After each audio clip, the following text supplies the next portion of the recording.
The name Hannibal Barca reverberates through the ages as one of the most brilliant and audacious military commanders ever to have lived. But his story didn't begin on the battlefield.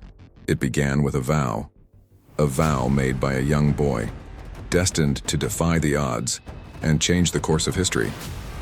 At the tender age of 9, Hannibal had sworn an oath to his father, Hannibal Barca, to hate Rome all his life. That simple pledge would initiate an implacable drive for revenge that would shape the rest of his life. To conquer Rome at all costs. It was a promise that would lead him to undertake one of the most daring military feats ever attempted in the ancient world, crossing the Alps with a massive army. Sommerie, many years afterwards in 218 BC, when already a seasoned commander, Hannibal fixed his gaze on the mighty Roman Republic. Rome was blind and proud, her head held high, uncaring of the danger at her gate. But Hannibal, with 90,000 infantry, 12,000 cavalry, and the astonishing number of 37 war elephants in his army, began the brazen march across northern Africa, through Gaul, into the heart of the Italian peninsula. It was a perilous voyage, and at every step, death was an imminent possibility. The Alps stood in rigid solidity before him, yet Hannibal, the strong-headed, took his armies across this massive mountain. Starving, frozen, and exhausted, the soldiers began the ascent and many elephants died. Yet, Hannibal pressed on. He wasted no time following his long march into Italy. At the Battle of Trebia in 218 BC, he had defeated a Roman force about twice as large as his own through the use of tactics that were imaginative and unanticipated by his enemies. He tempted the Roman forces to make them think they were after a retreating army, to be turned at the most opportune moment to strike when they were most vulnerable.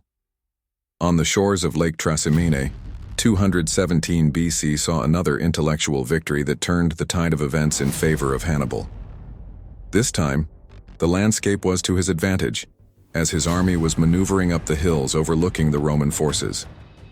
As the Romans entered the valley, Hannibal's forces emerged on all sides, trapping them and putting them into a crushing defeat that killed over 15,000 Romans, sending the rest flying as captives or at large.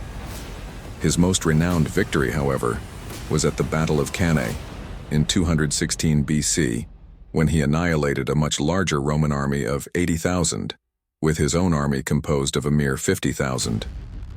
This was an excellent example of tactical genius. Hannibal arranged his army in a double envelopment formation, forming a U shape. He deliberately allowed the center of his army to retreat in order to draw the Romans into the trap, surrounding them on all sides afterward. The result was catastrophic for the Romans, who lost nearly 70,000 soldiers. This would go on to make Hannibal's tactics the staple for military leaders to come for centuries. This victory did not in the least end the campaign of Hannibal. He could squash the Roman army on the field, but didn't have the facilities and men to besiege the city of Rome itself. The Romans, wiser by their defeat, now changed strategy. They refrained from pitched battles and launched a war of attrition against Hannibal, which ultimately wore him out by superior numbers and resources. Hannibal's wish for that final blow to Rome finally failed, and after those many years of fighting, he had to retreat back to Carthage. But his legend lived on. His genius in the field, the way he outsmarted and outmaneuvered his opponents, became the stuff of legend. His tactics were studied and revered by military leaders such as Napoleon Bonaparte and even modern generals. Napoleon especially admired how Hannibal could turn the most insurmountable of odds to his advantage. Napoleon said, "Hannibal's crossing of the Alps is the work of a genius in military strategy." The famous military strategist von Clausewitz also admired Hannibal because he was able to manipulate time and space on the battlefield.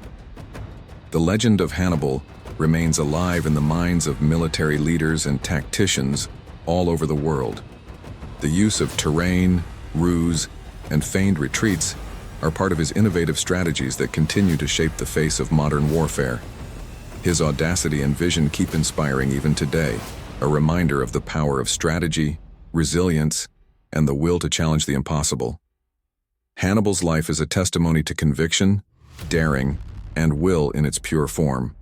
Standing against the Roman Empire, his surprising and out-of-turn movements that put his enemy at a disadvantage, the influence this man had for the study of military strategy, places him among those historical characters whose memory is ageless.